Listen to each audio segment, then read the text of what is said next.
जय पराशक्ति महामाई की जय। அன்னை அருளாலே யாருக்காவது கேள்விகள் இருந்தா கேட்கலாமா? நமஸ்காரம் அம்பா. எனக்கு ஒரு கேள்வி இருக்கு. கேளுங்க அம்பா. இப்போ மனித பிறவி இதுதான் முதல்ல பிறவி அப்படிங்கிறாங்க. சில பேர் இது கடைசி பிறவி அப்படிங்கிறாங்க. எல்லா பிறவியும் எடுத்துட்டு கடைசி தான் மனித பிறவி அப்படிங்கிறாங்க. சில பேர் இது எடுத்துட்டு நம்ம கர்ம பலன்கள் அனுபவிக்கிறதுக்காக தான் அடுத்த பிறவிகள் அப்படின்னு சொல்றாங்க. எது உண்மை அம்பா? மனித பிறவிதான் கடைசி பிறவி அப்படின்னு சொல்றதனுடைய பொருள் என்ன அர்த்தம் அப்படின்னா, 7 வகை பிறப்புகள் இருக்கு. அதுல மனிதன்கிற வகைதான் கடைசி. அதுக்கப்புறம் தேவர்கள் இருக்கு. ஆனா கூட முக்திங்கிற அந்த இறுதி நிலை அடையணும்னா மனித பிறவியில தான்.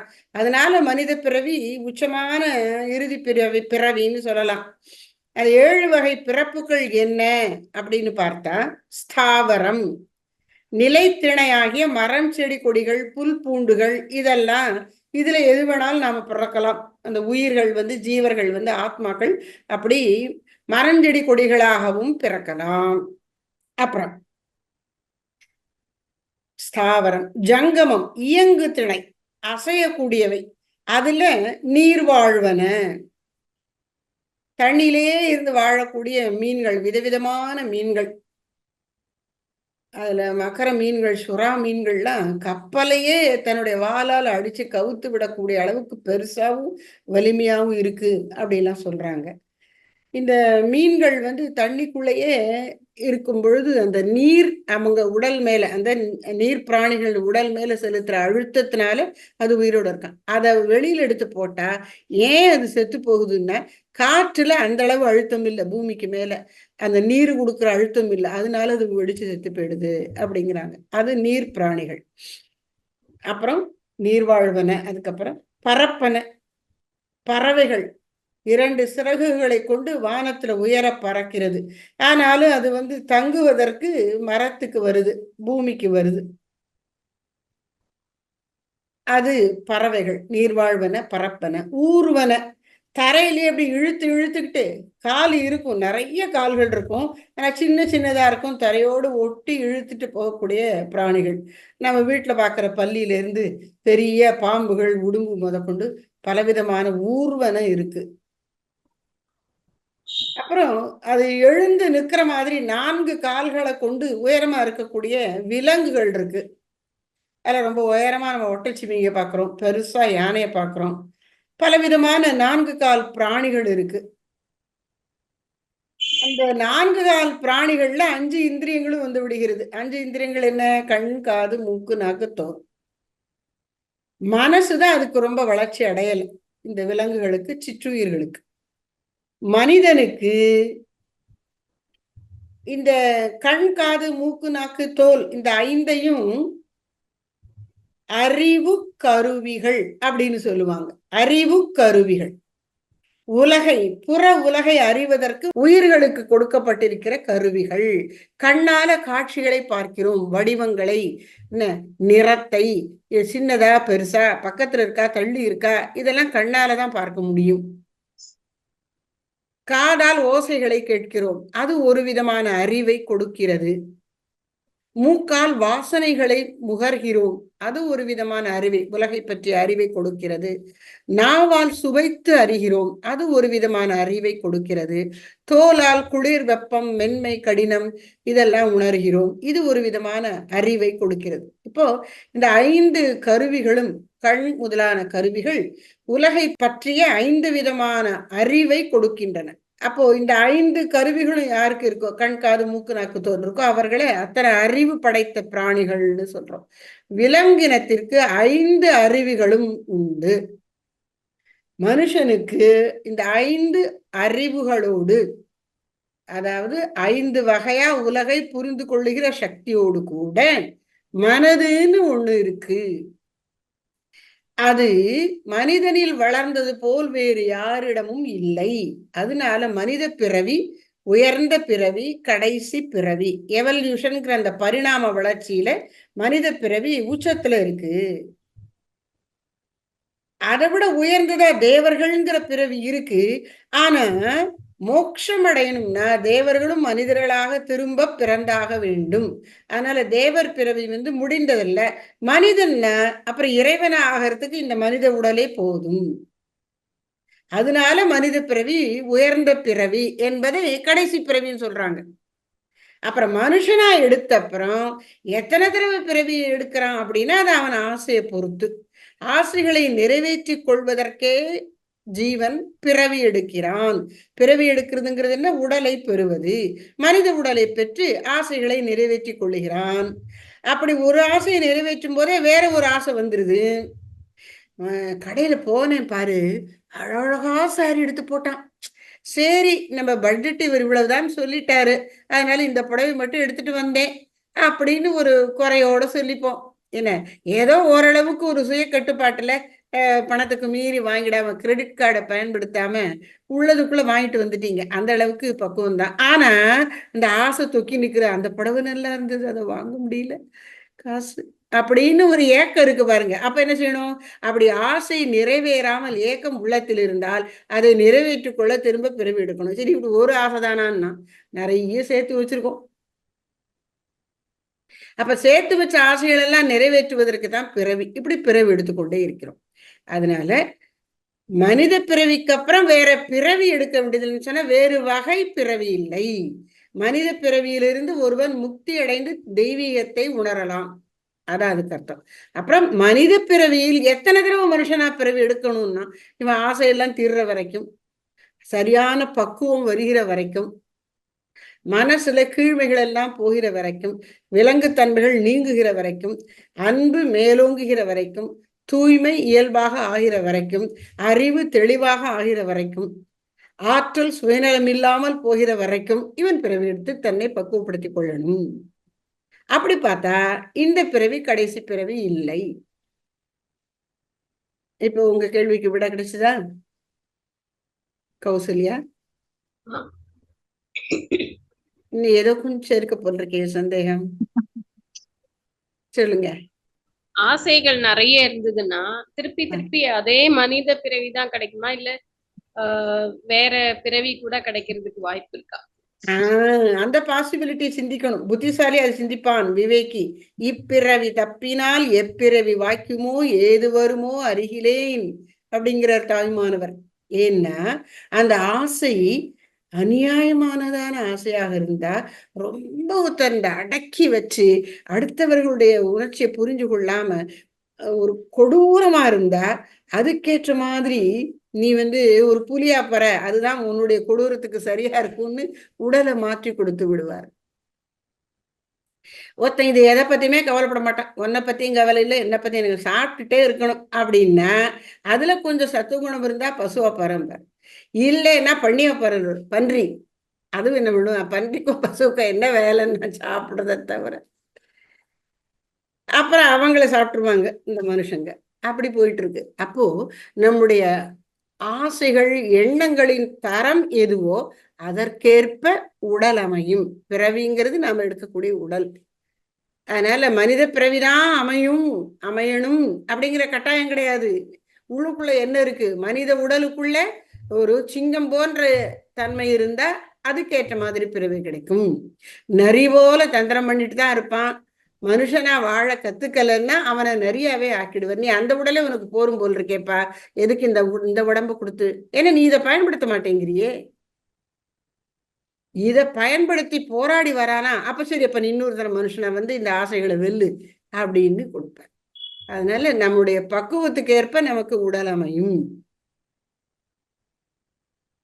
நம்ம மாதிரி சாதாரண, எங்களை மாதிரி சாதாரண மனிதர்கள்லாம் ஒரு நன்மையும் நிறைய செய்யல, தீமையும் நிறைய இல்ல, அந்த மாதிரி ஒரு பேலன்ஸ்டா இருக்கு அப்படின்னா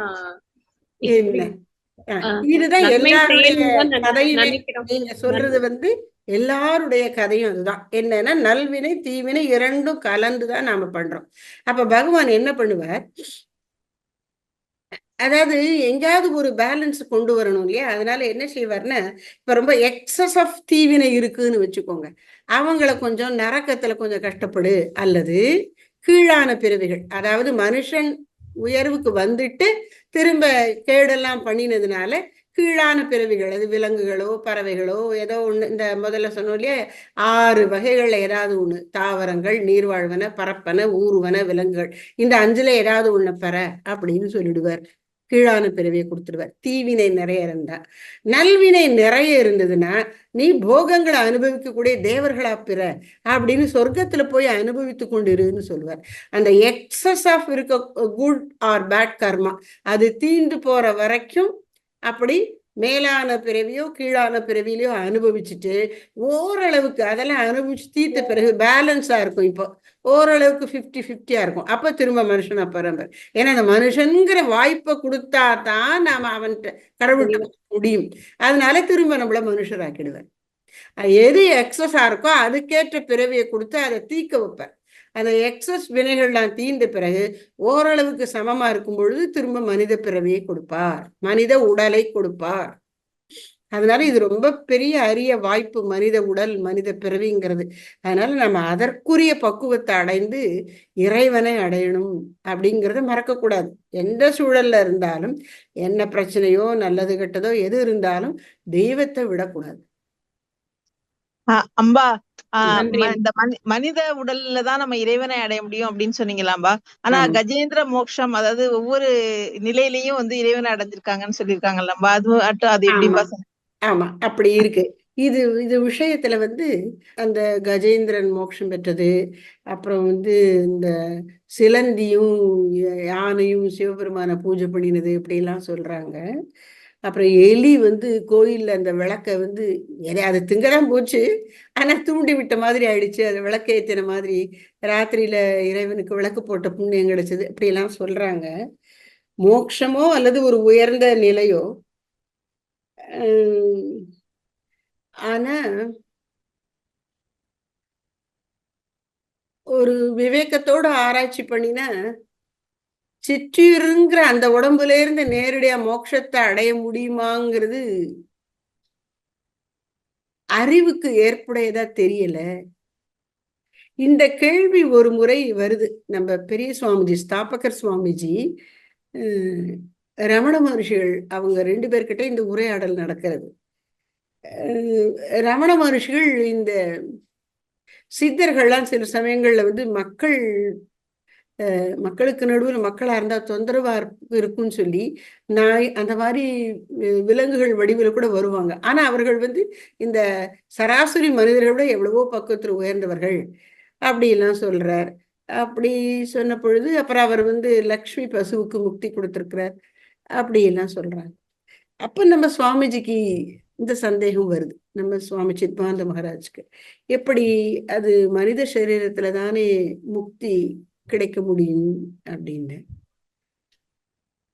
இல்ல இதுவும் சாத்தியம் அப்படின்னு ஏற்கனவே கஜேந்திர மோட்சம் இருக்கு அப்படிங்கிறதையும் ரமண மகர்ஷிகள் மேற்கோள் காட்டுறார். ஜடபரதன் கதை எடுத்துக்கோங்க. அவரு பரத மகாராஜா ஒரு கட்டத்துல ராஜ்யத்தை மகன்கிட்ட கொடுத்துட்டு முனிவரை போற காட்டுக்கு. அங்க நல்லா இருந்துட்டே இருக்கிறார். கடைசி காலத்துல இந்த மான்குட்டியை பாவப்பட்டு வளர்க்க ஆரம்பிச்சு அதுல ஒரு பற்று வச்சு மானையே நினைக்கிறார். அப்போ மரண தருவாயில மானை பற்றின எண்ணமே இருக்கிறனால அப்புறம் அவர் ஒரு மானா பறந்து விடுகிறார். ஆனா அது வரைக்கும் அவர் நல்ல முனிவரா தான் இருந்திருக்கிறார். அதனால அந்த பக்குவம் எல்லாம் இந்த மான் மனசுக்குள்ள இருக்கு. அது ஆசிரமங்கள்லயே சுத்திட்டு திரியும். என்ன அப்படி ஒரு நல் வாழ்க்கை வாழ்ந்து அப்புறம் மான்கிற உடலை முடிச்சுக்கிட்டு திரும்ப மனுஷனா பிறக்கிறது.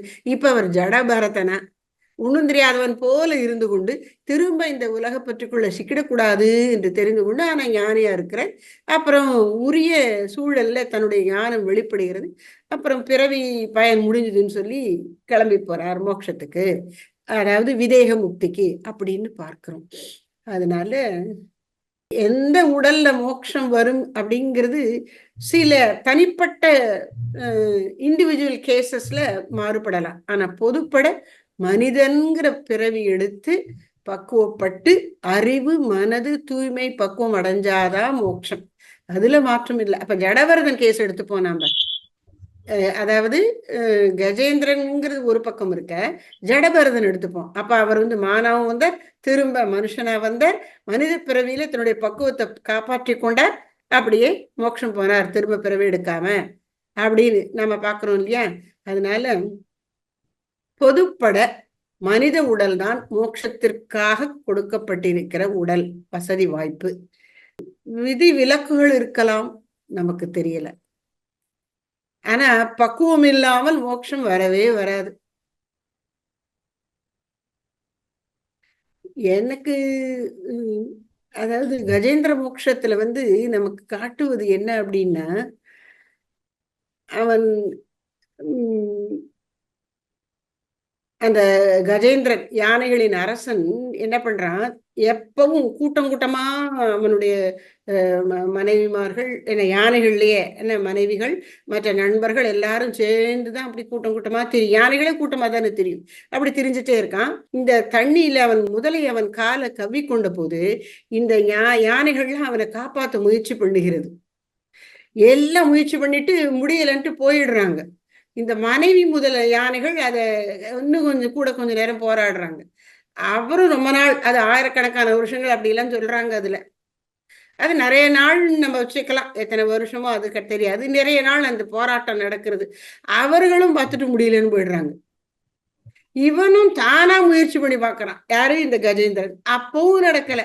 அப்பதான் கடைசியில ஆதி மூலமே, அப்பவும் கூட ஆதி மூலமே அப்படின்னு நம்ம சொல்ற மாதிரி எழுத்து சொல்லிப்பாரு என்ன. எப்படியோ அந்த உயிருக்கு உள்ளத்துல இறைவன் நினைவு வந்திருக்கு. ஆனாதான் பிளிரி இருக்கும். அது யானை எப்படி கத்துவோம் அப்படிதான் கத்தி இருக்கும். அது ஆதி மூலமேங்கிற வார்த்தை வந்திருக்காது, ஆனா அந்த உணர்ச்சி அதுக்கு இருந்திருக்கலாம். அது முன் ஜென்மங்கள்ல அந்த ராஜாவா இருந்த போது பெற்ற வாசனைகள் அப்படின்னு சொல்றாங்க. அதனால எதுவா இருந்தாலும் பக்குவம் இருந்தாதான் மோட்சம். அந்த பக்குவம் பொதுவா மனித உடலில் மனித மனத்துக்கு தான் பக்குவம் வரணும். அப்புறம் மோட்சம் அடைகிற அந்த தருணத்தில் உடல் ஒருவேளை மாறுபடலாம். அதுவும் கூட பெரும்பாலும் மனித உடலாகத்தான் இருக்கும்.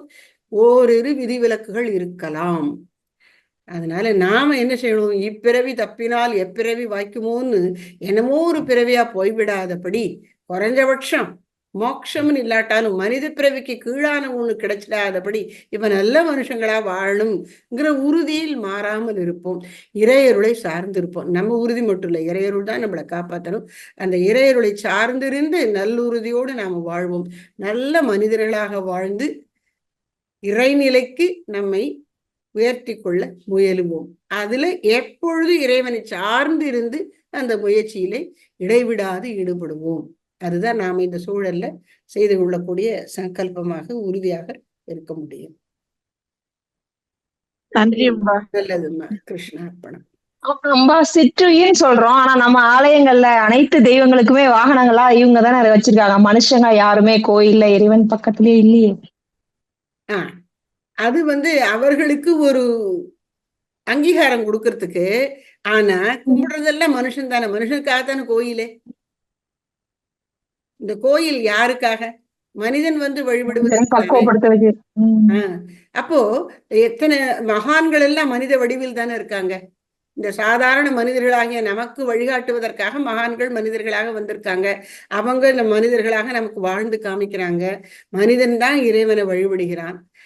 இந்த சிற்றுயிர்களை எல்லாம் வாகனமா வச்சிருக்கிறது எல்லா உயிர்களிலும் நான் இருக்கிறேன் அப்படிங்கிறத காட்டுவதற்கு. அப்போ ஒரு மூஞ்சு கூட எனக்கு வாகனம் ஆக முடியும் அப்படின்னு கடவுள் சொன்னார்னா, மனிதனாகிய நான் ஏன் அவருடைய வாகனமா இருக்க முடியாது? என் இதயத்துல ஏன் கடவுள் இருக்க மாட்டார் என்று நாம எடுத்துக்கொள்ளணும். அதான் அதுக்கு அர்த்தம்.